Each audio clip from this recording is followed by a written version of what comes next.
Bonsoir à tous, bienvenue à notre shiur hebdomadaire sur la paracha. Et ce soir, la paracha de Mishpatim.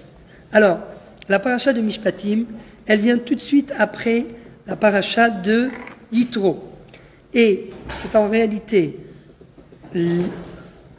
ça va? Il a l'air de rire. Il a l'air de rire, ça va. C'est en réalité le complément des 10 commandements.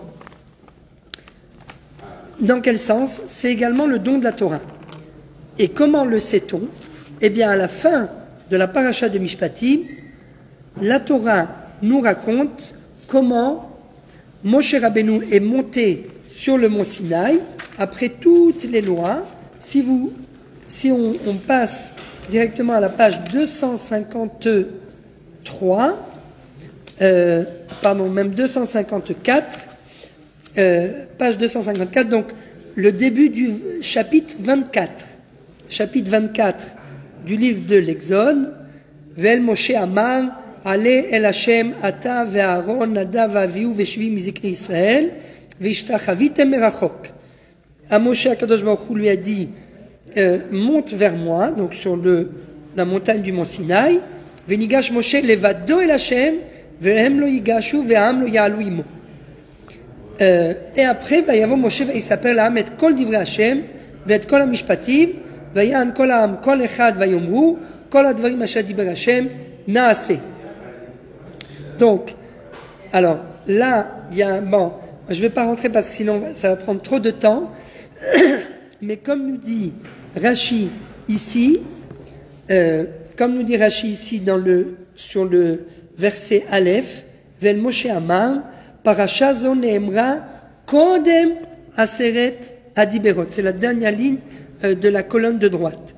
Cette paracha, elle a été prononcée avant le don de la Torah, avant les 10 commandements. Alors si c'est avant les 10 commandements, qu'est-ce qu'elle fait ici?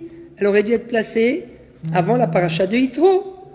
Ce n'est pas, voilà, ce n'est pas son endroit. Ou Bedalet Besivan, Nemarlo, allez. À quel moment cette paracha a-t-elle eu lieu? Le 4 Sivan. Donc, 3 jours avant le don de la Torah. C'est ce que nous dit Rashi. Et donc, Vayertov Moshe mi bereshit ve'ad matan Torah ve'katav mitzvot shenitztavu bemara. Et donc, qu'est-ce que Vayavo Moshe ve'yisaper la'am bo bayom. Donc, il est monté le 4 Sivan. Le même jour, il redescend et il leur donne le strict minimum des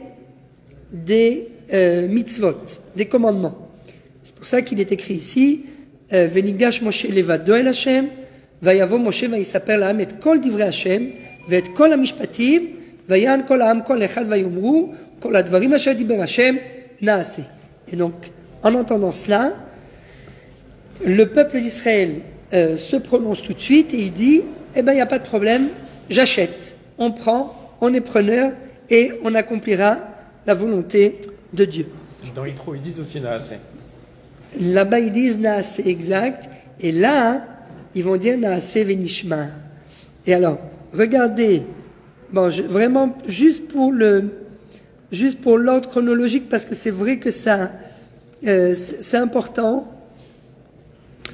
Et donc, Vayertom Moshe et kol divrei Hashem, vayashkem aboker vayivel mizbach tachat ha'ar, u'shtem-esre matzeva, li-12 shivtei Israël, mi bereshit ve'ad matan Torah. Donc, c'est quoi? Qu'est-ce que Moshe a écrit ici à la fin de la paracha de Mishpatim? Toute la Torah qui lui a été dictée par Dieu, depuis Bereshit jusqu'à la paracha de Yitro, jusqu'à Matan Torah. Il a fait, Vaishlach et na'arei bnei Israël vayalu olot, etc., etc. Vaikach sefer haberit, vaikra beoznei ha'am, sefer haberit mi Bereshit ve'ad Matan Torah, ou mitzvot shenitztavu bemara. Donc ici, il y a une alliance qui est contractée. On est à la page 255. On est passé à la fin de la paracha, mais après on revient au début. Et donc, Voilà, Vayal Moshe ve'Aaron nadav avihu ve'shivim miziknei Israël, Vayiru et Elokei Israël ve'tachat raglav kema'aseh livnat hasapir, u'ke'etzav hashamayim לתואר ולצילי בני ישראל לא שלח ידו ויחזו את האלוקים ויאכלו וישתו. Oui, pardon, c'est ça que je voulais dire. Verset Zayin, début de la page 255. ויקח ספר הברית, ויקרא באוזני העם, ויאמרו, כל אשר דיבר השם, נעשה ונשמע. On fera et on écoutera. Donc là, ils l'ont dit, mais c'est avant le don de la Torah. On est d'accord? Et après, ויאמר השם אל משה, עלה אליי ההרה וישם ואתנה לך את לוחות האבן והתורה והמצווה אשר כתבתי לאורותם. פסוק י"ב. פסוק י"ב, et là, de nouveau Rashi nous dit, attention, le verset 12, donc on est dans le chapitre 24, verset 12, au moment où Dieu dit à Moshe, allez Elai hahara ve'yesham, monte vers moi sur la montagne et reste là-bas et je te donnerai ve'etena lecha et luchot ha'even ve'atorah ve'amitzvah asher katavti lehorotam. Et je te donnerai donc les tables de la loi, la Torah, les mitzvot que je t'ai donné. Donc monte et je te donnerai la Torah. Ça, quand est-ce qu'elle a été dit? Quand est-ce que ce passage a été dit? Nous dit Rashi, Vayomer Hashem el Moshe, le'achar matan Torah. Ale elai hahara ve'yesham arbaim yom. Donc,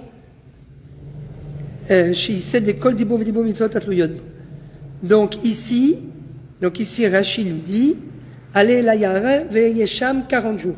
Donc, tout de suite après le don de la Torah, Dieu lui dit, maintenant tu vas rester ici 40 jours. Donc, ici, le début du chapitre 24, c'est le 4 Sivan, 2 jours avant le don de la Torah, et d'un seul coup, on est quand on arrive au verset 12, on passe au jour du don de la Torah, tout de suite après le don de la Torah. Voilà pour... Et donc, en réalité, qu'est-ce que cette paracha fait ici? Après...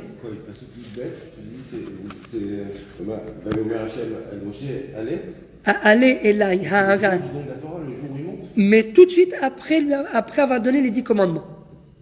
Alors que le début du chapitre 24, c'est Rashi qui dit, Pasuk Aleph, Vel Moshe Amar, Parasha Zonemra, Kodem Aseret Adiberot.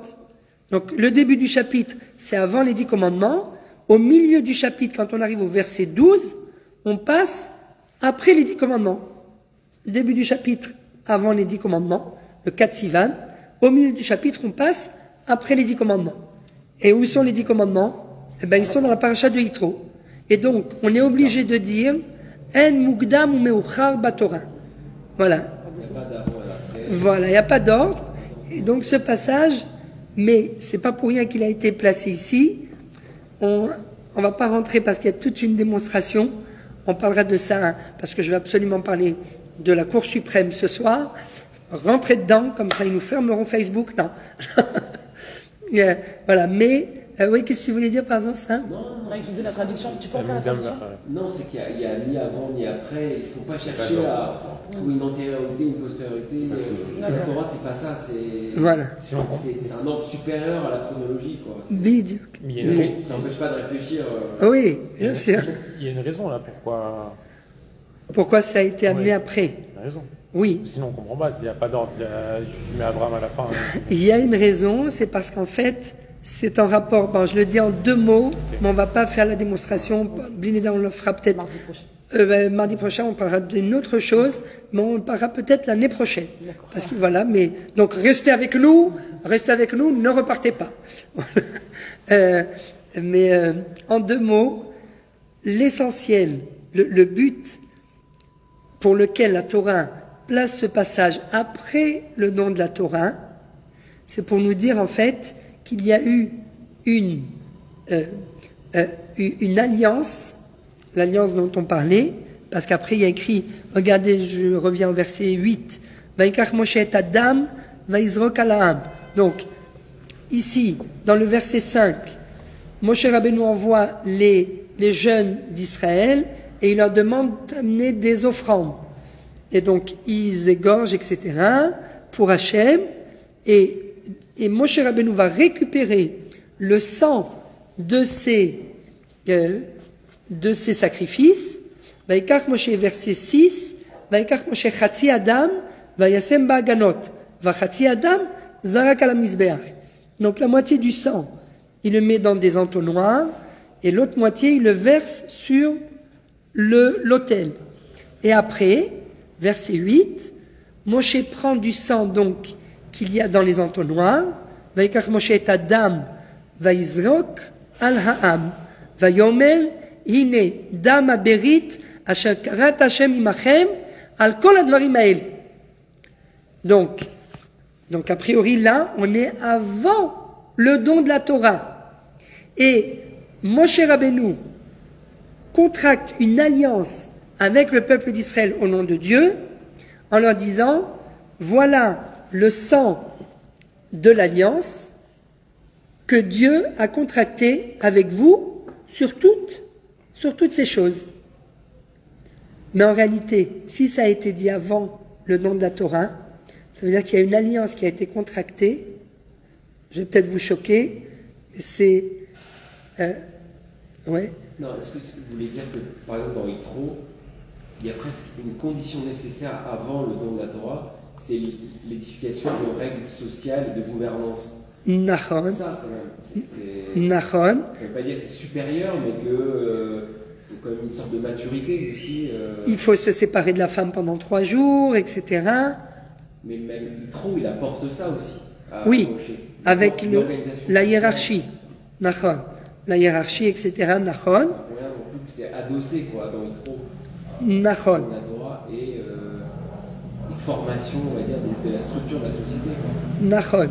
Mais c'est vrai ça aussi, mais moi surtout ce que je voulais dire, c'est que la raison pour laquelle l'épisode de la contraction de l'alliance est ramené après le don de la Torah, alors que dans le temps, sur l'axe du temps, ça s'est réalisé avant le don de la Torah, c'est pour nous dire qu'en réalité, l'alliance qui a été contractée entre Dieu et son peuple, elle est indépendante de l'accomplissement des mitzvot.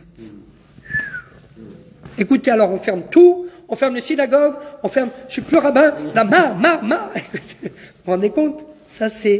Mais ça veut dire que c'est un lien intrinsèque, éternel, entre Dieu et son peuple, indépendamment du fait qu'ils accomplissent les mitzvot ou qu'ils n'accomplissent pas les mitzvot. C'est quand même une bonne nouvelle pour moi.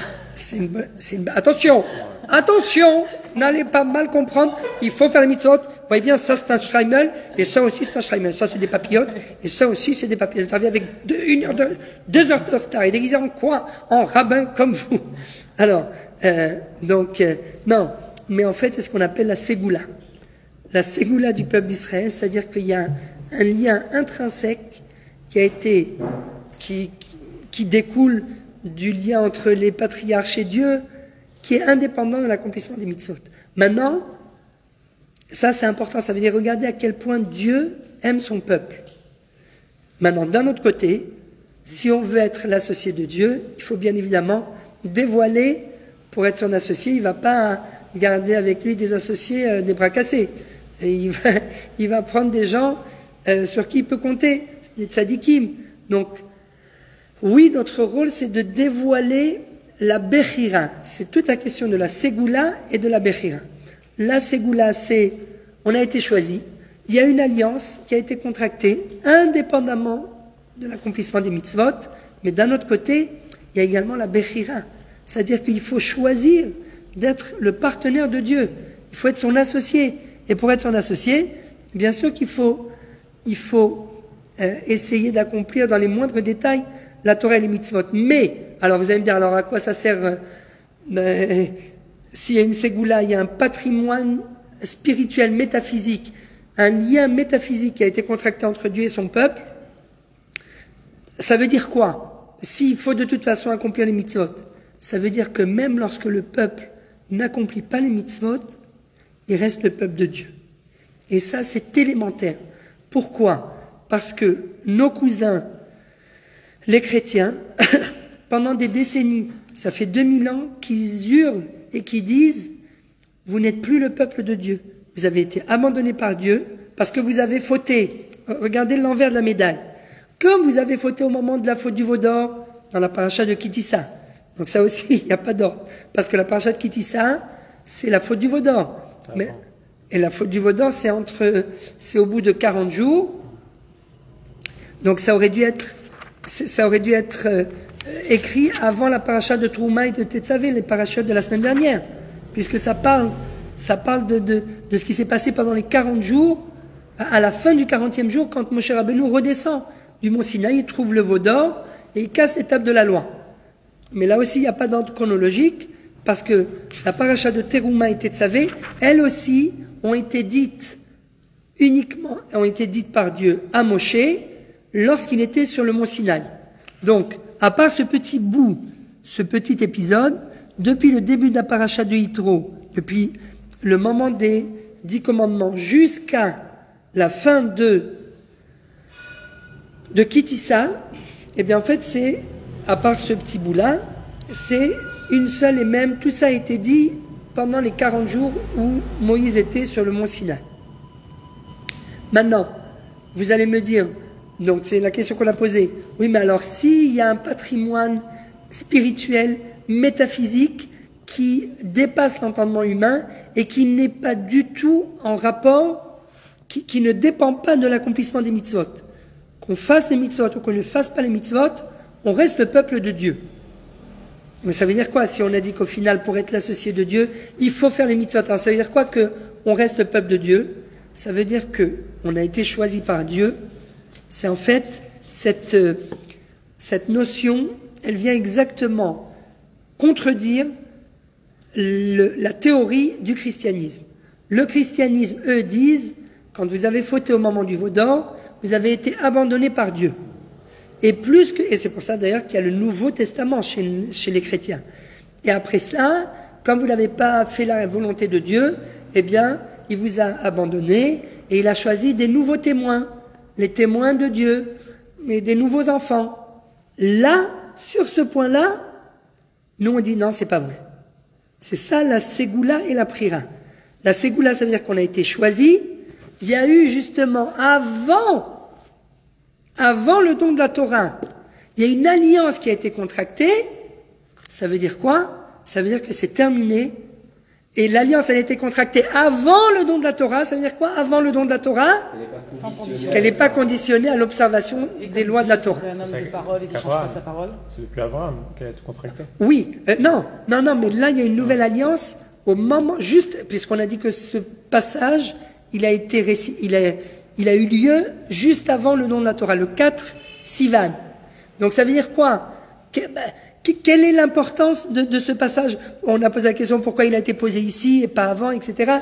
Mais quelle est la signification de ce passage? Ce passage vient nous dire que l'alliance qui a été contractée entre Dieu et son peuple n'est pas conditionnée par l'accomplissement des mitzvot. Ça ne veut pas dire qu'il ne faut pas les accomplir. On veut être, c'est comme un père et un fils. On peut lui faire plaisir, on veut qu'il soit fier de nous. Bidiouk, si moi je vois mon fils, il fait tout le temps des ch'touillottes. D'ailleurs, je vous l'avais dit, j'ai repassé le permis de conduire grâce à mes enfants. Ils ont un excès de vitesse à 130, je sais pas quoi, ils se sont fait flasher. Bien évidemment, vous pouvez aller leur dire, je vais pas aller leur dire, mais c'est pas moi, c'est mon fils. Je vais pas balancer mon fils. C'est mon fils. Alors, même quand il fait des bêtises, il va contre ma volonté, je me suis fait flasher, j'ai dû repasser le permis de conduire à mon âge, quand même, enfin, que la théorie, et en plus, il a pris des copains dans le coffre, enfin, je ne le dis pas à l'antenne, parce que sinon on va se faire, façon de la police le sait, il a mis des copains dans le truc, il s'est fait arrêter par les flics, comment, machin, c'est moi qui dois comparaître, c'est moi qui dois repasser le truc, c'est évident que, bien sûr, n'importe qui de sensé et de normal aurait voulu le rentrer dans le mur. Enfin, je ne sais pas s'il le rentrer dans le mur, mais en tout cas, lui arranger ça. Lui refaire le portrait. Le refaire le portrait, un minimum, je sais, sans laisser de traces. Et donc, il va contre ma volonté. Mais quoi, c'est pas mon fils? Ça reste pas mon fils parce qu'il a transgressé ma volonté? Non. Vous comprenez? C'est tellement élémentaire Même s'il va contre ma volonté, bien sûr, j'espère qu'il va se calmer. J'ai dit, au bout d'un moment, j'ai essayé de le prendre par les sentiments, parce que je me suis dit, avec les coups de poing, comme maintenant il fait 1m90, juste il me donne une baffe, il m'envoie de l'autre côté. Alors j'ai essayé une autre tactique. J'ai dit, écoute-moi, Yehuda, s'il te plaît. Non, papa, excuse-moi. Bon, comme nous, avec le bon Dieu. Excuse-moi. Paf, dès il a la tête tournée, on recommence. Mais ça reste mon fils. C'est pas parce qu'il fait ma volonté ou il fait pas ma volonté que c'est pas mon fils. Bien sûr. Donc le lien est inconditionnel. Et quelle est l'expression de cette inconditionnalité, Chazak? C'est l'alliance qui a été contractée juste avant le don de la Torah. Ça veut dire, vous allez recevoir la Torah, mais il fallait faire l'alliance après. Et d'ailleurs, qu'est-ce qu'ils disent dans l'alliance? Naaseh v'nishma. Oui, on va faire, on écoute. Donc vous vous êtes engagés. Donc, vous comprenez, c'est très délicat de donner cette interprétation sur l'alliance. Parce que dans l'alliance, ils ont dit Naaseh v'nishma. Mais a priori, si tu ne fais pas, tu as entravé le contrat. C'est rupture de contrat. Mais d'accord, bien sûr que c'est rupture de contrat, mais mon fils aussi, quand il fait du 130 sur l'autoroute et qu'il a fait un excès de vitesse et qu'il s'est fait attraper et que c'est moi qui dois comparaître, c'est rupture de contrat entre un père et un fils. Mais ça reste son fils. Sauf que la relation, elle est hors contrat. Elle est hors contrat. La relation entre un père et un fils est hors contrat.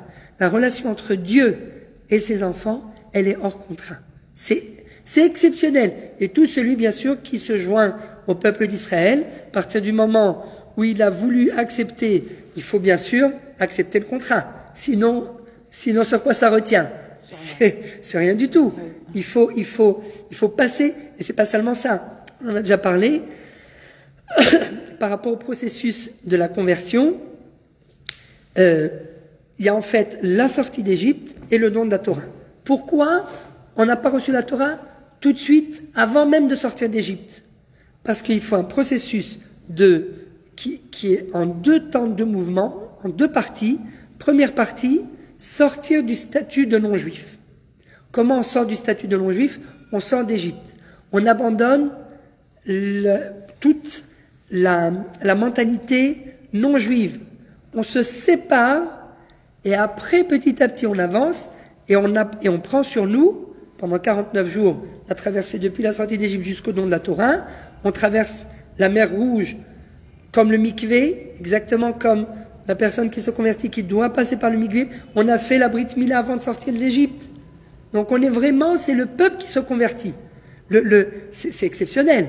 Le processus du converti, il vient se calquer sur le processus de la sortie d'Égypte. Avant de sortir d'Égypte, ils font la Brit Mila. Mais c'est quoi la Brit Mila? C'est en fait s'extraire du statut de non-juif. C'est se différencier physiquement et spirituellement également du statut de non-juif. Donc, c'est ce que fait aussi le converti. Il doit se détacher. Alors après, il y a aussi toute la question. Est-ce que pendant le processus de conversion, le converti peut-il transgresser le Shabbat ou pas? Parce que s'il est sorti du statut de non-juif, mais il n'est pas, comprenez, il sort du statut de non-juif, ça équivaut à la sortie d'Égypte, mais il n'est pas encore devenu juif puisqu'il n'a pas encore reçu la Torah. Donc il est entre les deux. Il est dans une période transitoire entre la sortie du statut non-juif et l'acceptation du statut juif. Donc est-ce que pendant cette période-là, il doit transgresser, il doit pas transgresser? Il y a toute une marloquette. En France, ils disent toujours oui, il faut qu'il transgresse, il faut qu'il allume, etc. En Israël, les avis sont partagés. Ça dépend à qui on demande, mais il y en a qui vont vous dire non, ça y est, il est plus non-juif. D'accord, il n'est pas encore juif, mais c'est plus un non-juif, donc il ne faut pas qu'il transgresse le Shabbat. Alors on lui dit bon. C'est vrai, tu penses ça? Hein? Je pense ça. Il y a des poskim. Et tu penses toi aussi? Et vous pensez aussi qu'il faut même le dernier Shabbat, tu ne dois pas les transgresser? Dès qu'on a pris sur soi une partie exactement comme le Mara. Il a pris sur lui, mais justement, un peu d'humilité. Oui, c'est vrai, mais voilà là. Attends, parce que le terme transgresser, on est d'accord, c'est-à-dire il faut faire Shabbat. Parce que moi, je pars du principe que Si tu es en conversion, tu veux devenir juif, donc tu dois mettre toutes les chances de ton côté, et c'est maintenant que tu dois montrer ce que tu es capable et les sacrifices dont tu es capable de faire pour Hachem. Non. C'est pas après. Oui, c'est vrai aussi. Mais Après, c'est la continuité, mais avant, c'est... non, mais moi, ce que j'essaye de vous démontrer, c'est qu'en fait, ça vient se calquer sur le processus que le peuple a passé. C'est exceptionnel quand j'ai trouvé ça. Quand j'ai trouvé ça, j'ai dit ça, il faut que je le remette à toutes les sauces. Parce que c'est le processus d'un converti. Alors, bien sûr, il y a aujourd'hui, il va venir dans une communauté, on va dire, ah oui, toi t'es converti, etc. Mais nous aussi, on a passé le même processus. On est sorti d'Égypte, on a fait la Brit Mila en sortant d'Égypte. Ça veut dire qu'on ne faisait pas la Brit Mila avant. Bon, après la Brit Mila, il y a eu aussi, on faisait que la Mila sans découvrir, c'est qu'à l'époque de Yoshua, au Molet Israël, Shénit. Bref, on va pas rentrer dans les détails, mais parce que en fait, jusqu'à l'époque de Josué, il ne faisait que couper la orla, j'ai oublié comment on dit la orla, le prépuce, mais il ne découvrait pas. Et quand on ne découvre pas, ça repousse, c'est de la peau, ça repousse normalement, et etc. Bref, et enfin, je vous passe les détails, je ne sais pas comment on est arrivé à ça, mais ce que je voulais dire, c'est que c'est le même processus, le processus au niveau national, c'est le même processus que un converti au niveau individuel. Et ça, c'est formidable. Parce que, maintenant, je reviens à ce qu'on disait tout à l'heure, comment la personne va appartenir au peuple d'Israël, c'est évident que ça va être par l'acceptation de la Torah et des mitzvot. C'est évident. Autrement, en quoi on se différencie? Mais là aussi, il y a une autre marloquette, bon, je ne vais pas rentrer là-dedans, mais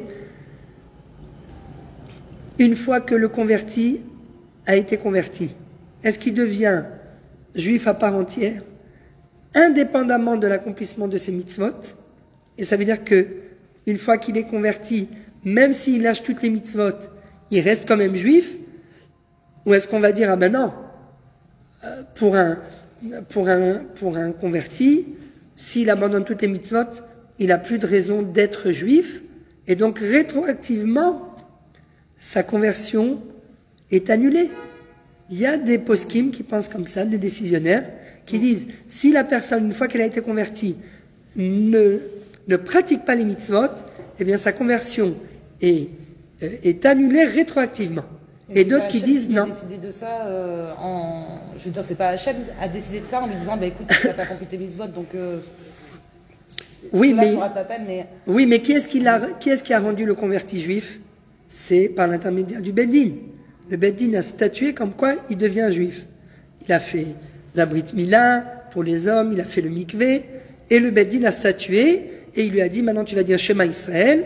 Il a dit Shema Israël, il a accepté sur lui le joug des mitzvot. Il est devenu juif. Est-ce qu'une fois qu'il est devenu juif, s'il ne pratique pas les mitzvot, rétroactivement, on annule sa conversion ou pas? Mais je trouve que c'est trop facile parce que ça veut dire que après, pour moi, c'est trop facile. Ça veut dire que devant Hachem, pour lui, alors, normalement, t'es juif, t'as 613 mitzvot. Je crois que quand t'es pas juif, t'en as 7. 7. C'est ça? Donc si tu lui annules, ça veut dire qu'en fait, devant Hachem, il est propre de tout, quoi. Il n'a pas besoin de se justifier. Et alors? Bah, je trouve que c'est trop facile. Oui, non, mais... On voit que par exemple, avec le veau d'or, donc ils ont transgressé les mitzvot. La mitzvah de tu n'auras tu feras de que tu ne feras pas tu n'auras pas d'autre Dieu que moi. Dans les gens qui sont sortis du désert, il y a eu aussi des Égyptiens qui sont convertis eux-mêmes, je crois, c'est ça. Et malgré tout, ils sont restés juifs. Bravo. Donc, bravo. Voilà, vous avez vu là. Bravo. Ah oui, je pense que ça mérite accolade. Mais donc ils sont restés juifs. Donc on n'annule pas rétroactivement. Non seulement on n'annule pas rétroactivement, mais pour revenir à notre sujet, voilà, également, on ne peut pas, donc, pour revenir au sujet, à l'approche du christianisme qui dit que lorsque on a fauté au moment du veau d'or, eh bien Dieu nous a abandonnés et il a décidé de nous remplacer par un autre peuple. Et c'est pour ça qu'il y a le Nouveau Testament. c'est exactement ce que cette paracha, la fin de la paracha de Mishpatim, avec la contraction de l'alliance entre Dieu et Akadosh Baruch Hu, ce passage, encore une fois, qui a eu lieu dans le temps avant le don de la Torah, vient nous dire que le lien qui a été créé entre Dieu et son peuple est un lien intrinsèque qui dépasse le temps, qui dépasse l'espace et qui est inconditionnel à l'accomplissement des mitzvot. Et donc, si demain, on revient au cas de la faute du veau d'or, si demain ils ont fauté au moment du veau d'or, eh bien, alors qu'ils ont accepté, ils ont dit Naaseh v'nishma, on accepte et on accomplira. Donc si vous n'accomplissez plus, a priori vous n'êtes plus les enfants de Dieu. Eh ben non, c'est ça le scoop. Même s'ils n'ont pas accompli exactement ce qui s'est passé au moment de la faute du veau d'or, ils restent quand même les enfants de Dieu. Bani matem l'Hashem Elokechem, comme dit Rabbi Meir Baal HaNes. Bani matem l'Hashem Elokechem, ben osim retzono shel makom, ou ben enam osim retzono shel makom. Qu'ils accomplissent les mitzvot, ou qu'ils n'accomplissent pas les mitzvot. C'est très dangereux de dire ça, parce que, quand même. C'est très fort, parce qu'un chrétien qui fait rien, il se dit non, mais moi, je suis chrétien, mais moi je suis pas chrétien, ou un peu les musulmans aussi, je trouve que c'est comme ça qu'ils disent qu'ils sont musulmans par rapport aux mitzvot, quoi. Mais nous, le lien qui a été créé entre Dieu et son peuple, au moment justement de cette alliance, comme c'est écrit dans le verset, chapitre 24, c'est la fin de la paracha du Mishpatim, dans la 7e montée, chapitre 24, verset 8, Vaikach Moshe et Adam, Vaizrok al-Ha'am, Vayomer, Hine dam haberit, Asher karat Hashem imachem, al kol advarim haele, et tout ça, comme nous a dit Rashi, sur le premier verset du chapitre 24, toute cette paracha, qui est ramenée à la fin de la paracha du Mishpatim, a eu lieu le 4 Sivan, 2 jours avant le don de la Torah. Donc, pourquoi c'est important de dire que cette alliance a été contractée 2 jours avant le don de la Torah? Pour nous dire que le lien qui s'est lié, le lien qui s'est créé entre Dieu et son peuple est un lien inconditionnel. Même si on ne fait pas la Torah et les mitzvot, on reste quand même les enfants de Dieu, exactement comme normalement avec un fils et son père, comme je vous ai donné l'exemple de mon fils qui a pris ma voiture et qui a fait du 130 à l'heure, qui va contre ma volonté, mais je ne vais pas dire c'est fini, tu n'es plus mon fils, quoi qu'il y en a qui, des fois c'est fini, tu n'es plus mon fils, mais tu peux le dire jusqu'à demain, c'est un lien de sang. Tu peux dire jusqu'à demain que tu renies ton fils, il restera toujours ton fils toute ta vie. Toute ta vie, toute sa vie, toute notre vie. C'est terminé. Voilà. Alors on referme la parenthèse et on commence le shiur. Merci. Mais c'était important. C'était important. On reviendra plus en détail, Bezat Hashem.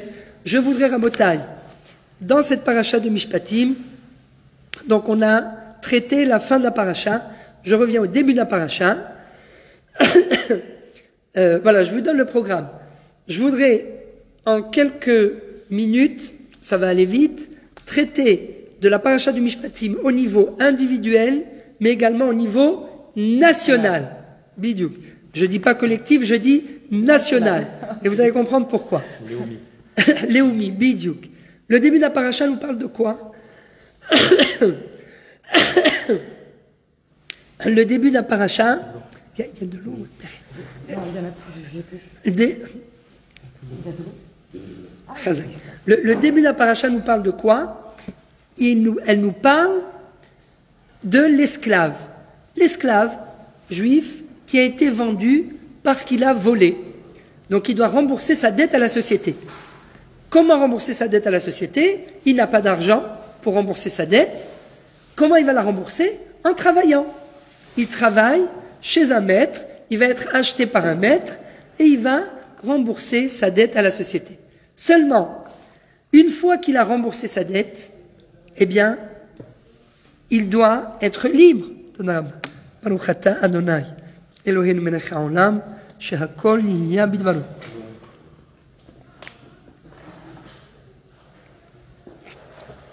Ah.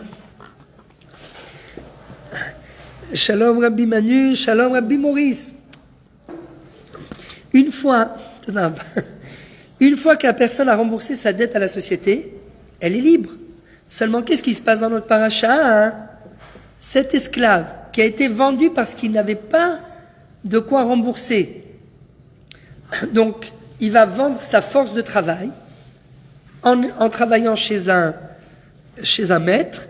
Eh bien, à la fin de 7 ans, voilà qu'il ne veut plus quitter. Il est bien à être assisté, il est assisté. Il est nourri, blanchi, logé. Pourquoi il va quitter son maître? Alors il dit, on est au début de la paracha, donc chapitre 21, verset 5, V'im amor yomar ha'eved, ahavti et adoni, et ishti ve'et banai, lo etze chofshi. Je ne veux pas être libre. Comment? Tu ne veux pas être libre? Mais tu n'as rien compris à la sortie d'Égypte. Le but de la sortie d'Égypte, c'est justement d'être libre. Et comment on est libre? El necha ben chorin, el ami she'osek batora. Il n'y a pas de personne libre que celle qui étudie la Torah. Pourquoi? Parce qu'en étudiant la Torah, justement, c'est ce qu'on va démontrer, eh bien on est libre. On n'est pas le serviteur d'un homme, comme le peuple d'Israël qui est le serviteur de Pharaon. On est les serviteurs de Dieu. Et pour être serviteur de Dieu, il ne faut être serviteur de personne, d'aucun autre homme. Qui avadaihem velo avadim la avadim. Pharaon lui-même, c'est mon serviteur. Donc si vous êtes serviteur de Pharaon, vous êtes des serviteurs d'un serviteur. Non, vous devez être les serviteurs de Dieu et non pas les serviteurs d'un serviteur.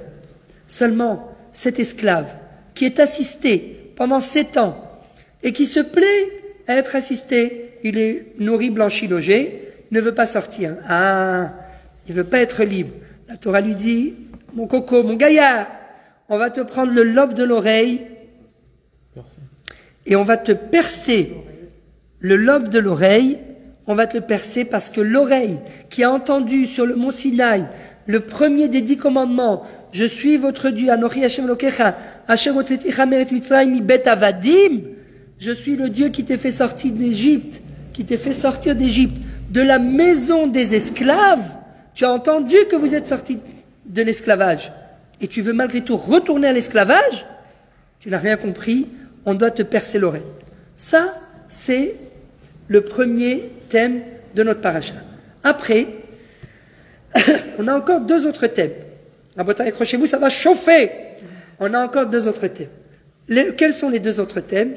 On va pas prendre tous les thèmes parce que il y a ce qu'on appelle dans le traité de Baba Kama Arba Avot Nezikim, Abor, Ashor, Amavraï, Ve'aïvaïr.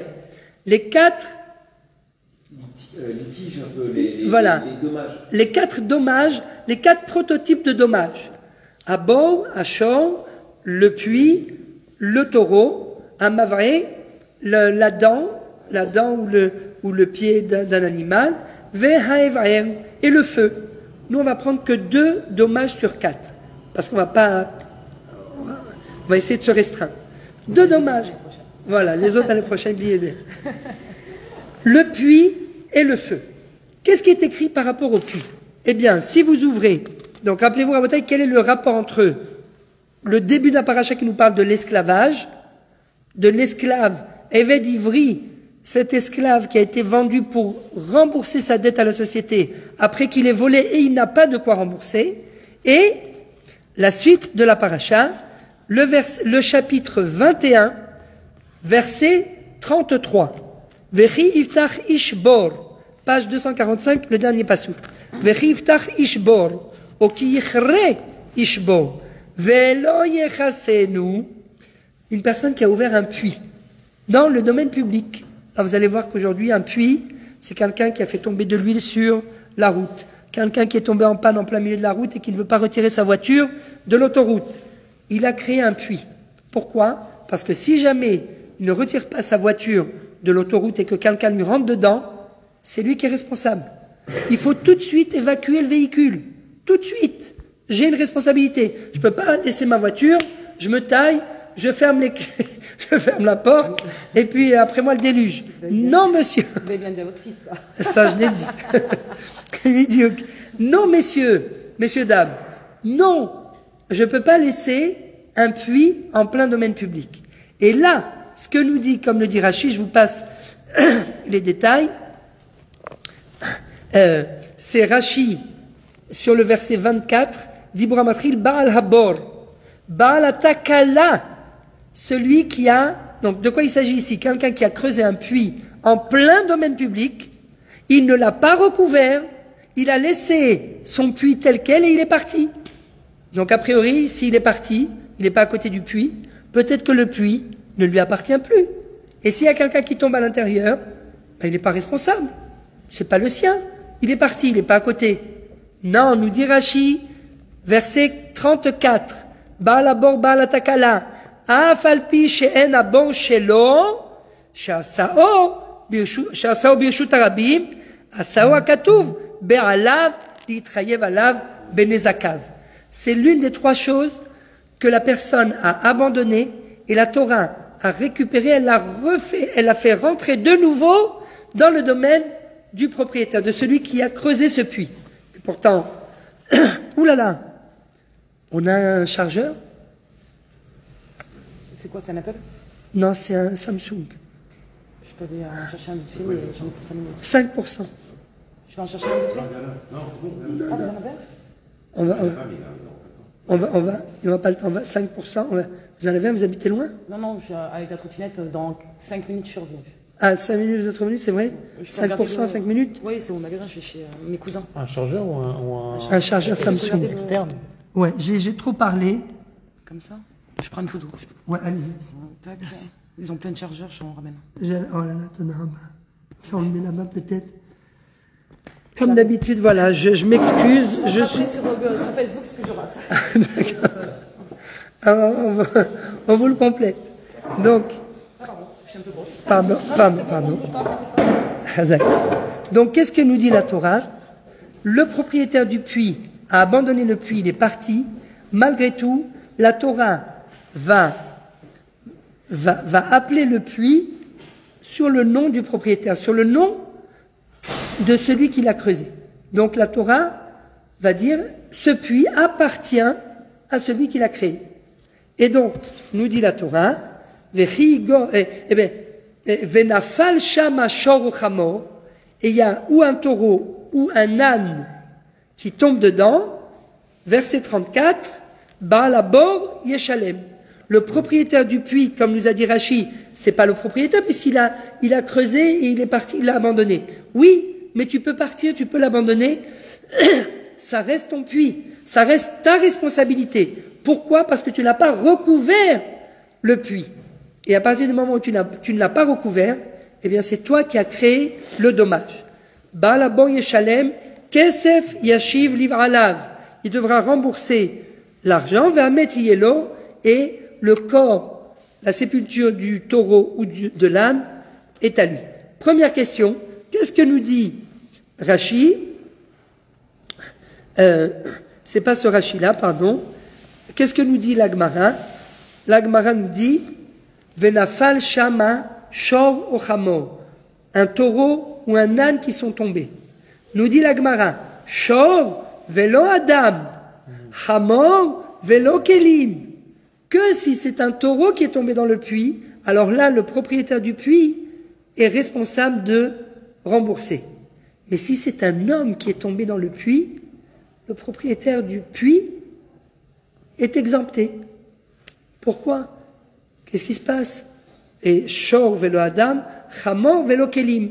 Si le propriétaire, il avait une belle Rolex, l'homme qui est tombé à l'intérieur, il avait une belle Rolex, ou lui, de toute façon, sur l'homme, le propriétaire du puits n'est pas coupable, n'a rien à rembourser à l'homme qui est tombé dans le puits.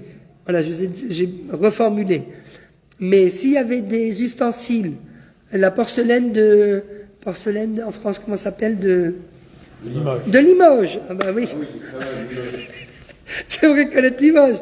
La porcelaine de Limoges, eh bien, la belle porcelaine, il y en avait pour de 200 000 euros, elle s'est cassée, le propriétaire du puits est exempté, il ne doit pas rembourser 1 centime sur la porcelaine de Limoges.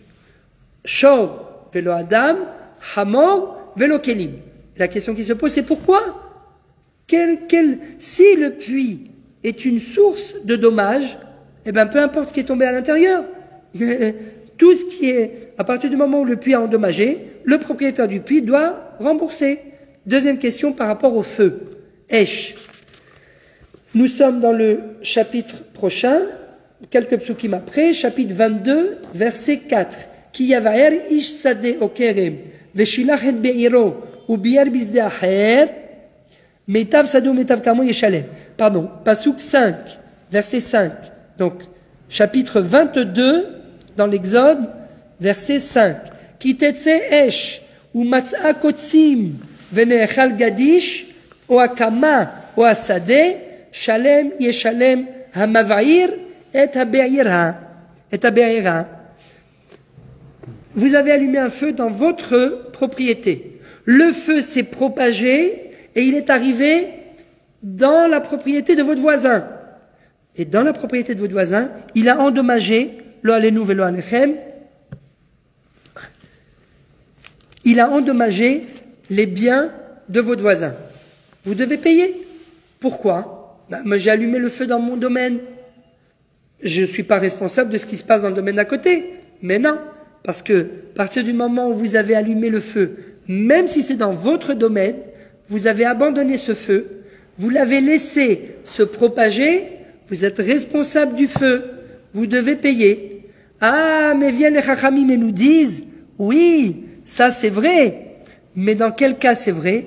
Que si le feu a endommagé des choses qui étaient découvertes. Mais si c'est tamoun be'esh, patour. Rappelez-vous de ces trois mots. Tamoun ba'esh, patour. Si le feu a endommagé quelque chose qui était enfoui sous terre, ou dans une boîte, ou quelque chose qui était caché. Une maison, par exemple? Non, la maison, oui, il sera responsable. Mais si c'est par exemple le butin qui était d'une somme de 10 000 $, qui a été caché quelque part, eh bien ça, même si le feu a endommagé ces 10 000 $, le propriétaire du feu, qui a allumé le feu dans son domaine, il n'est pas responsable. Il n'a pas besoin de payer. Et encore une fois, quelle différence y a-t-il?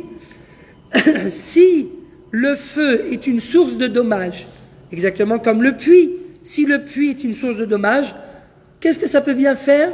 Qu'est-ce qui est tombé dans le puits? Qu'est-ce qui a été endommagé par le feu? Dans tous les cas, il faudra rembourser. Pourquoi la Torah dédouane la personne de toute responsabilité? Peut-être parce qu'il y a une négligence d'un peu de l'autre côté aussi. Bravo à Stan, bravo. Il peut devenir Baruch Hashem Dayan. Hazak ve'ematz, Dayan pour les dînes mamonot, pour les litiges financiers. Nous dit Stan, mais bien sûr, pourquoi un homme ne peut pas tenir, un homme qui tombe dans un puits, ne peut pas tenir responsable le propriétaire du puits? Parce que le propriétaire du puits va lui dire, mais monsieur, il fallait regarder où vous mettez les pieds. Et j'en connais quelque chose, puisque je me suis cassé la jambe. Donc, je peux me permettre de parler. Si c'était quelqu'un d'autre, on aurait dit, il est dur. Mais moi, je peux pas mentir. Je me suis cassé la jambe par négligence. Pourquoi? Dans un bord? Presque dans un bord, parce que j'ai pas bien regardé, j'aurais dû être plus prudent. Tu n'as pas été prudent, c'est ta responsabilité. Et en fait, qu'est-ce que la Torah cherche à nous dire? N'essayez pas de chercher des coupables, de chercher des responsables. Vous avez fait une erreur, il faut payer votre erreur. Les erreurs, ça se paye. Ah mais oui, mais vous savez combien de temps je suis resté dans le lit avec la jambe en l'air? Et puis la dépression et machin. Je vous raconte pas, je vous en passais des meilleurs pendant 3 mois. Mais c'est pas de ma faute, c'était la faute de l'autre. Et il avait qu'à faire attention avec ce qu'il faisait. Non. Bravo. Faut pas chercher de responsable. Et nous, on se met peut-être... Oh là là! Ouh là, c'est... Ouh! Vous me dites c'est combien, hein? Qu'est-ce qu'il dit? Il a donné. Oh là là! Bon, on va le laisser à la synagogue. Bon, on a bien fait de... Messieurs, vous avez gagné. C'est vous! Parce que c'est votre... Ah ben voilà, ça s'ouvre tout seul. Vous avez gagné, Baruch Hashem. 30 kilos de charbon. Pardon, non, ça c'était voilà. Je m'excuse parce que les gens ont tellement parlé, il y a tellement d'appels qu'à la fin il n'y a plus de batterie. Voilà, qu'est-ce que je peux vous dire? Qu'est-ce que je peux vous dire de mieux? Voilà, donc on va charger, et là ça va charger. Donc, comme nous a dit Rabbi Nathan, c'était à l'homme, mais non, on va passer peut-être par là-bas, c'était à l'homme de regarder où il met les pieds. Il n'a pas regardé, eh bien, c'est sa responsabilité. Rabotai, juste, on va passer ça là. C'est une leçon de vie. Voilà. Ah, par contre, s'il pouvait nous changer non seulement on l'a eu gratuit, mais en plus, s'il pouvait nous changer le chargeur avec un fil un peu plus grand la prochaine fois. Voilà, on va le mettre là. On va le mettre là. Voilà. On aime bien la porte, nous, Baruch Hashem. Qu'est-ce que nous dit Rabotai? Quel est l'enseignement de la Torah à ce niveau-là? Merci, hein, bravo. Alors là, bravo. Qu'est-ce que nous dit la Torah à ce niveau-là? Eh bien, elle nous dit quelque chose de très simple. Comme on a dit, il ne faut pas essayer de chercher des responsables. On a fait une erreur, on paye nos erreurs. Dans la vie, il faut apprendre à payer ses erreurs. C'est comme ça, ça arrive. Mais au moins la prochaine fois, on ne fera pas d'autres erreurs. La prochaine fois... Oula. Ah ben voilà. Est-ce que vous êtes toujours avec moi? Voilà, on a payé nos erreurs et on va les payer cher. Baruch Hashem. Ah voilà, celui-là, exact. Dans la vie, des fois, eh bien, on paye nos erreurs. Chazak. Je vais le mettre là, entre les deux. Voilà, comme ça. Il va être encore mieux.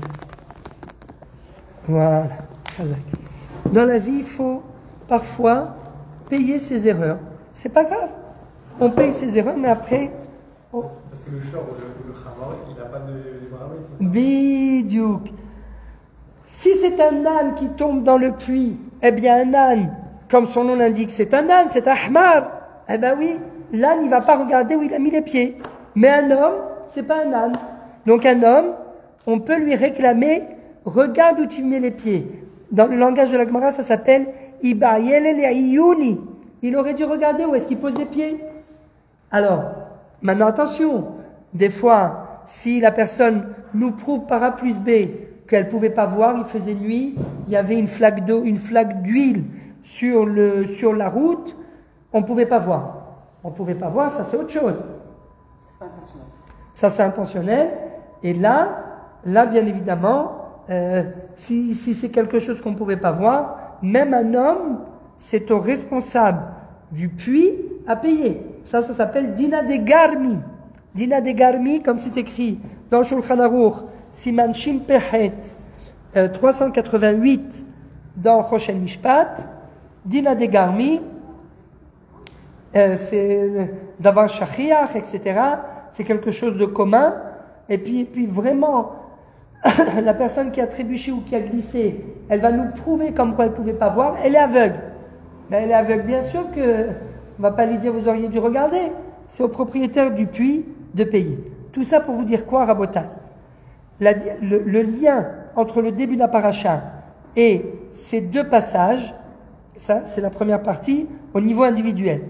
Le lien entre l'épisode du serviteur, de l'esclave juif, le Éved Ivri, et ces deux passages, le passage du puits et le passage du feu, eh bien en fait ça vient nous dire, voilà, être libre, eh bien c'est d'essayer de ne pas chercher de coupable. Prendre ses responsabilités. Je ne peux pas.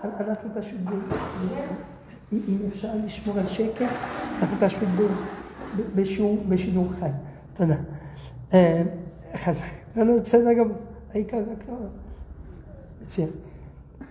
Parfois, l'homme va essayer de chercher des coupables, au lieu de prendre la responsabilité lui-même. Pourquoi il veut pas prendre la responsabilité? Parce qu'il veut être assisté. Oui, il veut pas prendre ses responsabilités. C'est Dieu de prendre ses responsabilités. C'est Dieu de vous dire, après 3 mois dans le cirage, j'étais fait avec les béquilles et le fauteuil roulant, ben c'est de ma faute. Moi, je peux me permettre de le dire, je me suis cassé la jambe, mais si je viens et je vous dis, ah, tu t'es cassé la jambe, ben c'est de ta faute. La personne va dire, il est gonflé celui-là. Je veux pas que les gens me disent c'est de ma faute. Mais c'est ça que la Torah essaye de nous dire.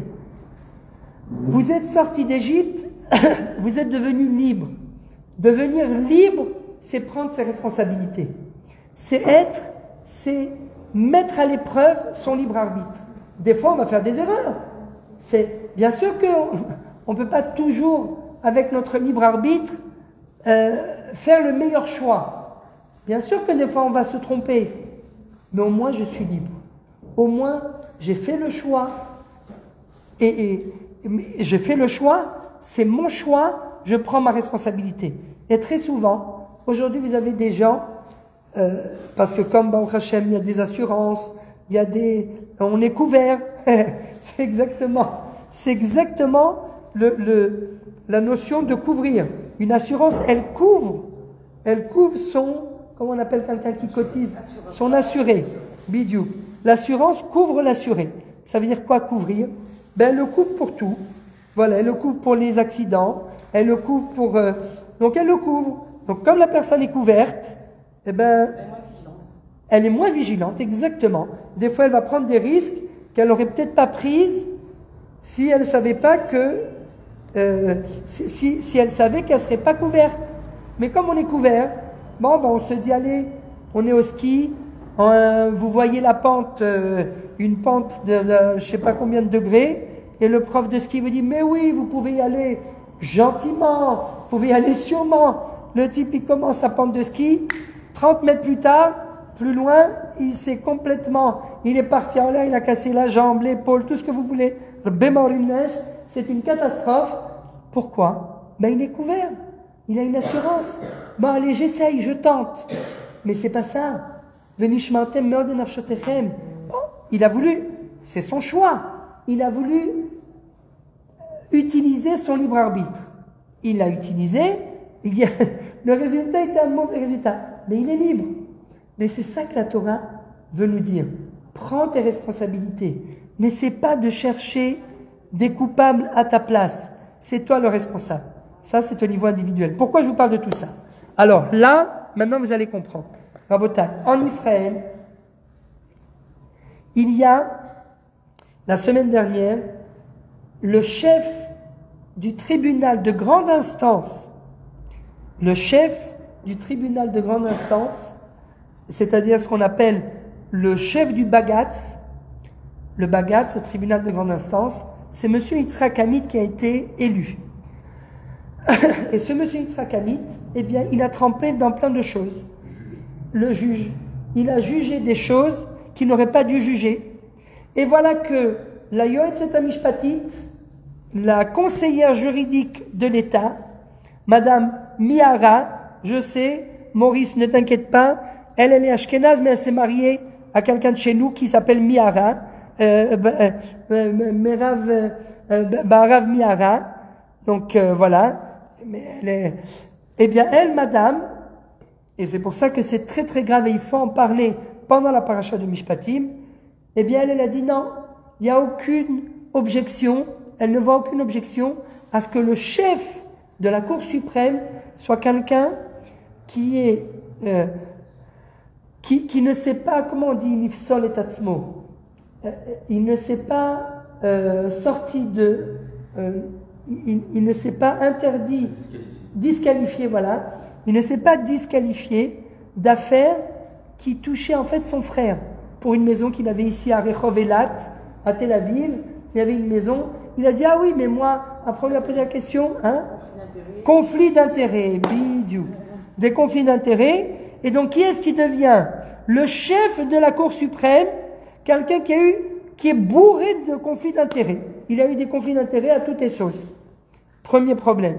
Deuxième problème, et ça c'est encore plus grave, avant de ça, on va dire un deuxième problème, on le sait, c'est pour ça que on nous dit oui, vous essayez, il faut que l'État il reste démocratique. Démocratia. Et qu'est-ce qu'on vous vend? Eh bien, au final, on vous vend une Cour suprême où toutes les personnes qui sont élues à cette Cour suprême, eh bien, ce sont des proches des uns des autres. Ça veut dire qu'ils se nomment mutuellement dans la Cour suprême. Et quand ce ne sont pas des proches, quand ce n'est pas tout à fait des proches, eh bien, ce qui se passe, c'est qu'il n'y a aucune commission qui va. D'abord, il n'y a aucun. Il n'y a pas de vote, exactement. Donc, ce sont des gens qui se sont élus par eux-mêmes. Il n'y a personne qui les a. C'est pas comme aux États-Unis, où il y a des gens. Aux États-Unis. C'est comme la Knesset qui. Aux États-Unis, c'est le président aux États-Unis qui choisit les juges. Les juges de la Cour suprême. Et donc, des fois, il change tout le monde. C'est vrai. Mais là, il n'y a personne. Ce n'est ni l'État qui a choisi les juges, ni le peuple qui a choisi les juges. Ce sont les juges qui se sont élus entre eux. Et il n'y a pas de commission qui vérifie qui est-ce qui a été élu, est-ce qu'il est apte à être élu, etc. Il n'y a pas de commission. Ça, c'est le deuxième problème. Troisième problème, qui est le plus grave, c'est que le 7 octobre, Rabotai, ce qui s'est passé, c'est maintenant ça a été dit sur toutes les chaînes de télévision et dans les réseaux sociaux. Le 7 octobre, à partir de très tôt, tout le monde a compris que on était dans une réalité de guerre. Le Premier ministre est venu ici à Tel Aviv en plein Shabbat. Il est arrivé à 6h30, 7h du matin et il a réuni le cabinet de défense. Comment on dit pas cabinet de défense? Oui, voilà. Il a réuni en fait le cabinet de défense et il leur a dit, messieurs, ce qui se passe dans le Sud, c'est très grave, nous sommes en guerre. Et voilà qu'une personne a décidé, Madame Miara, cette chère Madame Miara, qui est la conseillère juridique de l'État, elle a dit, attendez, on ne peut pas encore changer les Horaot Pticha Be'esh. Horaot Pticha Be'esh, ça veut dire les lois, à quel moment on a le droit de tirer, et on n'est pas encore en temps de guerre. Le Premier ministre l'a annoncé à 8h du matin, le Shabbat du 7 octobre, à 11h du matin, à 1h de l'après-midi, à 15h, à 16h, à 20h. Il a répété 10 fois, nous sommes en guerre. Les gens, on le sait puisque les gens, ils parlaient, ils étaient dans le kibbutz avec leur portable et leur WhatsApp, en train de dire, il y a des centaines de terroristes qui rentrent dans les kibbutz et qui sont en train de tuer, d'égorger, de brûler des gens. Et madame, une personne, madame Marav Miara, Marav Miara, j'oublie à chaque fois son nom, enfin, vous la voyez de toute façon sur le Ayalon, partout on la voit, elle est blonde. Vous pouvez regarder sur la conseillère juridique, madame Ayoetzet Amishpatit, elle a dit non, on ne peut pas encore déclarer comme quoi nous sommes en guerre parce que il n'y a pas eu encore la Cour suprême qui s'est réunie pour décider comme quoi on est dans une situation de guerre et comme quoi, eh bien, dans un temps de guerre, c'est fini. Il ne faut pas tirer en haut une première fois quand vous voyez un terroriste, tirer en bas une deuxième fois et après lui tirer dans les jambes la troisième fois et peut-être s'il vous tire dessus, il continue à vous tirer dessus alors que vous l'avez tiré sur les jambes, vous lui tirez dessus. En temps de guerre, tous les coups sont permis, à la guerre comme à la guerre. Mais une personne dans l'État d'Israël a tout arrêté, a tout gelé, a tout empêché pendant 12 heures. Et c'est pour ça que l'armée n'est pas venue. C'est pour ça que l'armée n'est pas venue dans les kibbutzim.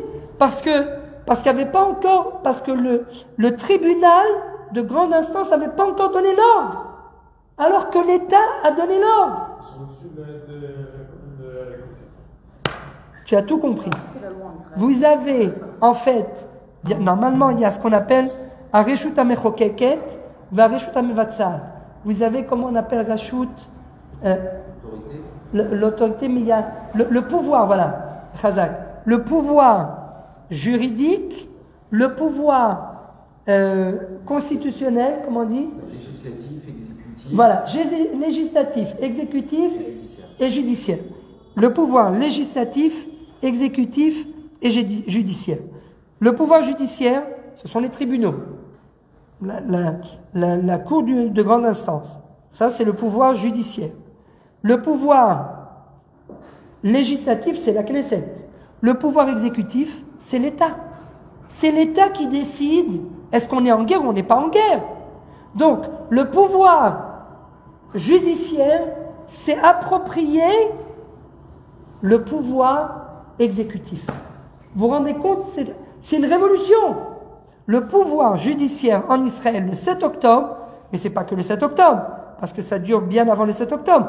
Tout ça à cause de la réforme judiciaire. Et c'était ça le but de la réforme judiciaire. C'était de remettre à sa place, rendre à César ce qui appartient à César.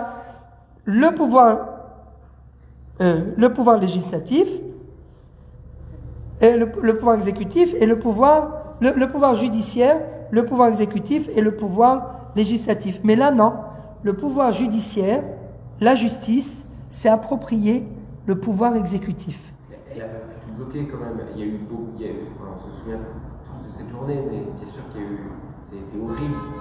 Mais l'armée a quand même pas attendu que. Mais si, l'armée a attendu jusqu'à 11h du soir. Il n'y a que des gens qui sont descendus. Non, il a raison. Mais il a raison, il y a des gens qui sont partis d'eux-mêmes, mais ils sont partis d'eux-mêmes. Ce sont des gens qui sont partis, des volontaires. Et les militaires qui se sont défendus puisqu'ils étaient sur le terrain. Mais après, ils n'ont pas envoyé de patrouille, ils n'ont pas envoyé de... Mais oui, la Kita de Konénout. Pourquoi la Kita de Konénout? Les patrouilles, voilà, les patrouilles. Les patrouilles ne savaient pas quoi faire, ils ont appelé et tout le monde cherche. Mais qu'est-ce qui s'est passé le 7 octobre? Non, mais ça a duré jusqu'à 11h du soir. Ça a duré. La preuve, c'est qu'ils ont réussi. Ils ont les gens déjà par WhatsApp. Et personne n'a réagi. Au lieu, alors que le Premier ministre l'a dit plusieurs fois, c'est un truc, c'est un DOR, comment on dit un DOR? Il y a un compte rendu, un rapport qui a été donné. Ce que je vous dis, c'est un rapport par des avocats officiels. On a commencé à bombarder quand même le premier jour. Non, oui, mais à la fin de la journée. En fin de journée, il y a eu deux pilotes de chasse qui sont venus. Ils voulaient tirer, mais ils ont dit on n'a pas encore l'ordre. Ils voyaient des quantités de terroristes qui rentraient de la bande de Gaza vers les kibbutzim. Ils voulaient tirer dessus, mais ils n'avaient pas l'ordre. Pourquoi il n'y a pas l'ordre? Parce qu'il y a une personne, la conseillère judiciaire. Elle avait l'intérêt pour faire ça, parce que c'est pas incroyable quand même. Mais non, mais son intérêt, c'était de montrer en fait à l'État, et ça dure depuis avant le 7 octobre, plus d'1 an et demi, que c'est eux qui dirigent le pays. Et plus que ça, c'est que l'armée, au final, l'armée a prouvé comme quoi elle obéit à qui? Elle obéit à qui? Elle obéit à la Cour suprême au lieu d'obéir à l'État. Au lieu d'obéir au gouvernement. Elle doit être démise de ses fonctions, elle doit avoir une peine de prison, elle doit être... Mais oui, elle doit être foutue en l'air. Mais du coup, qu'est-ce qu'on fait? Excusez-nous, qu'elle soit marocaine ou pas, monsieur Maurice, mais qu'est-ce qu'on fait du coup? Parce que les Israéliens, il faut réagir au bout d'un moment. Alors, on a demandé une enquête de ce qui s'est passé le 7 octobre. Elle a interdit de faire une enquête. Ah oui, et notre Premier ministre, il est tous les jours... Bravo. Il est tous les jours Bravo. enquêté, auditionné, etc., etc. Entre deux voyages à Washington, on lui en fout plein la tête. Et ensuite, on attaque sa femme, mais elle, par contre, rien. Rien. Donc, nous, vous comprenez qu'il y a un problème. On a même un rôle là-dedans. Le rôle, c'est de protester contre ça, de ne pas accepter. Exactement. Si vous voulez, rendez-vous à Rehov Kaplan samedi soir, et là, ça va chauffer. Vous allez voir. Non. Moi, j'y serai pas. Moi, j'y serai pas parce que je suis rabbin. Mais vous comprenez qu'il y a un problème. Du coup, il y a quelque chose samedi soir alors. Non. Parce qu'on y va, Mais est-ce que vous comprenez? Elle a le droit. Elle a le droit de juger le Premier ministre qui est en fonction. Mais il n'y a personne qui a le droit de les juger à eux. D'accord. Il n'y a pas de commission. On a demandé une Va'adat Hakira. Va'adat Hakira, c'est une commission d'enquête. Okay. Une commission d'enquête pour savoir ce qui s'est passé le 7 octobre. Eh ben non. Les juges ne veulent pas qu'il y ait une commission d'enquête. Du coup, ça, c'est notre rôle aussi de se servir des réseaux sociaux pour demander à ce que ça se fasse. Exactement. Parce que, mais pourquoi ils veulent pas? Parce qu'ils vont pas se juger eux-mêmes. C'est elle qui a donné l'ordre de ne pas sortir. C'est prouvé. C'est prouvé jusqu'au soir. Il y a quand même un Premier ministre. Il y a quand même. Qu'est-ce que tu dis, Stan? Ce que je veux dire, c'est qu'il faut faire aussi attention à pas tout charger sur cette femme parce qu'on a beaucoup de tort. Non, genre sur Netanyahou, alors c'est normal. Non, ce que je veux dire, c'est qu'il y a une défaillance globale à tous les niveaux. Alors, donc, on peut ça, c'est sûr. On n'accepte pas notre endroit. Donc là, déjà, il y a une défaillance. Bien sûr qu'il faut qu'elle existe, mais pour l'ensemble des pour tout le monde. Et pour qu'on puisse juger, il faut qu'on enquête sur tout. Voilà. Qui on est nous déjà pour juger? Je pense qu'il faut effectivement attendre une enquête et on verra qu'il y a énormément de dysfonctionnements à tous les niveaux. Bien sûr, le pouvoir judiciaire, je ne savais pas d'ailleurs qu'ils s'autonomaient, qu'il n'y avait pas de garde-fou. Il n'y a pas de garde-fou. Il n'y a pas de garde-fou. C'est dans l'armée, je pense qu'il y a beaucoup aussi dans l'armée. Pourquoi les familles obéissent à la Cour judiciaire? Pourquoi l'armée obéit à la Cour judiciaire au lieu d'obéir au gouvernement? Parce qu'ils étaient contre le gouvernement. Exactement. Exactement. C'est très très grave. Rabotaï, c'est grave. Ça veut dire il faut remettre les pendules à l'heure. Ah oui, non, c'est clair, ça ne peut pas continuer comme ça. Il y a un gros problème. Et justement, et c'était ça notre conclusion, la prise de responsabilité, elle ne peut pas être qu'au niveau individuel. Elle doit être également, elle doit se prendre au niveau national. On ne peut pas, sous prétexte que le pouvoir judiciaire ne veut pas perdre de sa force, et il dit oui, mais il faut un équilibre. Parce que si les gouvernements, ils sont toujours de droite, et que la Cour suprême, elle aussi, elle est de droite, il n'y a plus d'équilibre.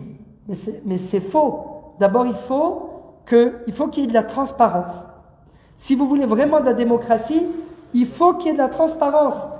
Ce n'est pas possible que le gouvernement, les députés soient élus par le peuple et que les juridiques, les juges, s'élisent eux-mêmes entre eux et sans aucun garde-fou. Et personne n'est là. Quel est le meilleur système? Est-ce qu'il faut avoir une Cour constitutionnelle à la française ou c'est le président de la République qui nomme le président de la Cour constitutionnelle? Est-ce que c'est mieux? C'est encore plus cher. C'est-à-dire que normalement, le pouvoir judiciaire, c'est quelqu'un qui est malhonnête. C'est qu'en Israël que des présumés malhonnêtes. Un Premier ministre doit avoir un juge. Non, mais merci. Un juge, rien à voir. Mais c'est un juge, un Premier ministre doit pouvoir nommer un juge qui vérifie la légalité, qui juge. Tu peux être politique, tu peux être à droite ou à gauche, et quelqu'un qui va te juger.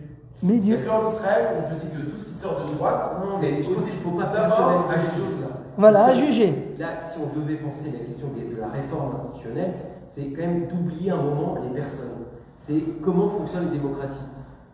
La base d'une démocratie américaine, anglaise, tout ce qu'on veut, c'est l'équilibre des pouvoirs. Checks and balances. C'est la question numérique. Qu'est-ce qu'on a Amérique? Après, la première chose que le président, il nomme deux trucs pour changer, pour faire passer la juge suprême en Amérique. Quand le gouvernement change, ils font en sorte qu'il a un pouvoir pour faire changer la base. Ben oui, parce que tu dois. On ne veut pas être représenté par quelqu'un d'autre. Non, mais le système, il est plutôt bien fait. Il y a quand même un système judiciaire qui est indépendant et qui permet de contrôler la légalité d'exécution d'un gouvernement, peu importe qui c'est, de gauche, de droite, tout ce que tu veux, du Parlement. Mais effectivement, le président, lorsqu'il arrive, il a un pouvoir de nomination sur deux juges qui arrivent en fin de truc. Eh bien là, il y a zéro juge. Là, il y a zéro juge.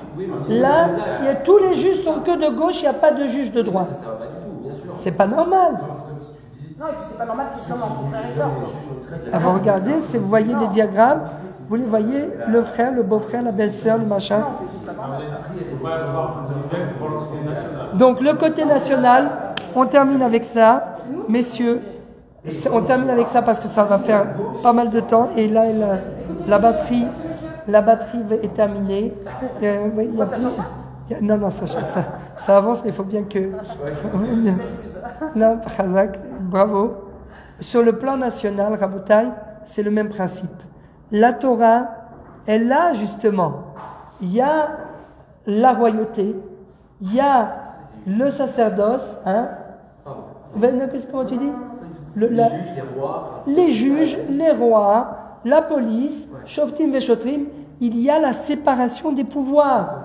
C'est pas possible que quelqu'un ait élu les élus de la Knesset, des députés, et à la fin, eh ben, il reçoit, quand on veut faire passer quelque chose, alors ne parlons même pas de toutes les décisions juridiques où, par exemple, et ça a été changé là cette fois-ci quand le nouveau ministre de la Défense est entré en fonction, des gens qui se sont fait arrêter parce qu'ils sont présumés, ils sont rachoudim, ils sont suspects, présumés suspects, ils sont en prison, Ma'atsarim Minhalim, ça s'appelle, ils sont mis en prison parce qu'ils sont suspects, et de l'autre côté on libère des gens qui ont du sang sur les mains, et là ça crie tellement fort, c'est une telle absurdité et une telle que là le gouvernement a décidé, il a dit on libère tous ceux qui sont en prison. Mais ça a pris 30 ans. Mais c'est pas normal. C'est pas normal. Alors lui, il est présumé suspect, il reste en prison pendant 3 ans, 4 ans. Et l'autre qui a tué des gens il a pris perpète 15 fois, le bras droit de Berghouti, il a pris perpète 15 fois. Il est libéré. Comprenez qu'il y a des anomalies. Il y a des anomalies dans le système et on ne peut pas valider ces anomalies. Bien sûr, c'est pas encore ni la royauté de David, ni le Sanhédrin, mais il y a une crise au niveau du peuple. Le peuple ne croit plus en la Cour suprême. Il y a 50% du peuple qui pense que la Cour suprême, elle n'a plus de légitimité. Elle n'a plus de légitimité. Parce qu'ils prennent en fait toujours la défense des terroristes. Non, il ne faut pas détruire la maison des terroristes. Mais alors si tu ne détruis pas, ils vont à chaque fois continuer. Ils peuvent aller en France alors. Voilà. Mais c'est l'aide humanitaire. L'aide humanitaire. Qui est-ce qui a obligé l'État à faire entrer l'aide humanitaire à nos ennemis? La Cour suprême. Comprenez? C'est quoi leur but? Mais leur but, c'est parce qu'il y a tout un mouvement progressiste. Hein? C'est le REVA. Non, moi c'est que ce sont des gens qui ont peur, c'est vrai, ils ont peur de la Torah, justement, et il y a tout un mouvement progressiste, ils disent, il faut que l'État reste un État libéral, mais il n'y a aucun problème. On veut qu'il reste un État libéral. On n'a pas dit que ça va devenir l'Iran et que tout le monde va devoir se balader avec des... Et c'est pour ça que là, je reviens à ce que vous disiez tout à l'heure. Au contraire, heureusement que l'État d'Israël est un État libre, un État libéral. Vous voyez, pourtant c'est le rabbin qui vous le dit. Et à Tel Aviv, il y a de tout, et on accepte tout, et on tolère tout, et il faut tolérer. Parce que ce n'est pas en forçant les gens à faire la Torah qu'on va réussir à les rapprocher de la Torah. Au contraire, on va les éloigner. Il faut cette tolérance. Il faut, bien sûr, au niveau national, il faut que le Shabbat, il n'y ait pas de transport en commun. Au niveau national, on ne peut pas valider le mariage pour tous. C'est évident. C'est parce que c'est l'identité de l'État. Mais maintenant, si chacun chez lui décide, et tout le monde n'est pas d'accord avec ce que je dis, hein, au sein des rabbins, chacun décide chez lui de vivre comme il veut, bien sûr que ça me fait de la peine. Bien sûr que j'aurais voulu essayer de rapprocher ces gens à la Torah. Mais chacun fait ce qu'il veut. Il y en a qui vont dire non, c'est pas vrai, il faut continuer à prêcher, à dire que c'est interdit, etc. Mais c'est pas comme ça qu'on va rapprocher les gens. il faut une identité juive nationale, certes, il faut la séparation des pouvoirs, il faut un certain équilibre, on n'a pas dit le contraire, mais ce n'est pas possible qu'à chaque fois, la Cour suprême donne raison à nos ennemis plutôt que de donner raison à nos soldats, qui sont partis d'ailleurs. Voilà encore une anomalie. Le 7 octobre, ils sont partis alors qu'on était en temps de guerre. Ils ont dit oui, mais pourquoi? Et ils ont pris les otages, ils ont pris les terroristes qui ont brûlé des gens des kibbutzim. Ils ont dit oui, pourquoi vous les avez maltraités? Il y a eu des attouchements, il y a eu des choses, je ne sais pas quoi, on leur a fait des mauvaises choses. Mais vous comprenez, il y a un problème, il y a une anomalie. On est en temps de guerre. Et parfois, pour faire parler nos ennemis, eh ben, il faut les torturer, oui. Exactement. Ok, ils torturent pas nos otages. Ils sont enchaînés depuis 500 jours. Depuis 500 jours, sans rien. Ils sont sur place, donc c'est bon, quoi. Ils n'ont pas mangé. Ils n'ont pas mangé alors que les autres, vous les voyez. Les terroristes qui libèrent les otages, vous voyez les otages, tout maigre, et l'autre qui est bien portant, ils ont très... Et même, ils sont même hospitalisés quand ils ont des maux de tête maintenant. Donc, les terroristes. Les terroristes. Aujourd'hui. Donc vous comprenez qu'il y a un problème. C'est évident que la Torah, ce qu'elle veut au niveau national, nous devons prendre nos responsabilités, et c'est la responsabilité de la nation de pouvoir, comme on a dit, il ne faut pas essayer de chercher des coupables, mais d'un autre côté, il faut essayer de reprendre, essayer d'équilibrer les pouvoirs, séparation des pouvoirs, il n'y a pas de problème, mais... Hein? C'est ça qui nous honore aussi. Après, il y a des limites, évidemment. Mais il y a des limites. C'est ça la beauté d'Israël, c'est aussi ça. Donc il ne faut pas oublier, c'est le folklore. Oui. C'est la transparence, c'est la démocratie. Exactement, mais quand il y a de la transparence. Quand il y a de la transparence, mais quand il faut adapter les règles. Il ne faut pas bouger, parce que si Israël est un Sodome et Gomorrhe, ou je ne sais pas de quoi, évidemment, c'est pas le sujet. Ça ne sert à rien de venir à la synagogue et de lire la Torah, parce que si ce n'est pas oui, les règles de Dieu, dans ce cas-là, c'est du vent ce qu'on fait. Non, mais lui, ce qu'il dit, Stan, c'est que c'est vrai que c'est important, cet équilibre. C'est pour ça qu'on est une démocratie, etc. Il n'y a pas de problème. C'est vrai. Et la démocratie, c'est une idée aussi de la Torah. Mais il doit y avoir une transparence à tous les niveaux. Il n'y a personne qui est au-dessus de quelqu'un d'autre. Même la Cour suprême, il doit y avoir une transparence des décisions qui sont prises dans les tribunaux. Il doit y avoir une transparence au niveau de l'élection des juges dans les tribunaux. Et tout ça exactement comme chez nous. Et surtout là, il faut que ça change. Et c'est Yitro. Et après, c'est Moshe qui délègue. C'est Moshe qui délègue, exactement. Et c'est pas des gens de leur famille.